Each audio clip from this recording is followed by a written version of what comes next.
Ito par, bars ito, nagpuyat ako, isulat to. Pang ano to, pag napunta ako sa flip top, ito yung pang finishing move ko, ito.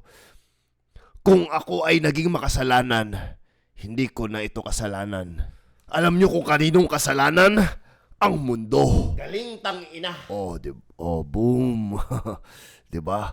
Yun yung mga ano may mga rap, mga bars na may mga malalalim na meaning par. O isa pa lang yun par, 'di ba? Demo pa lang yun par, demo.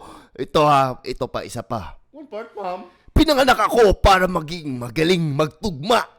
Hindi pwede maging ikaw ako at ako ikaw sapagkat ako ay pinanganak sa amin. Oh, 'di ba? Grabe ang lyricism nun par, ang deep ng meaning nun. 'Di ba? Mako-confuse talaga yung mapapaisip eh. Pero pag naisip na nila yun, like, puke ng ina mo. Gangsta shit par, gangsta shit.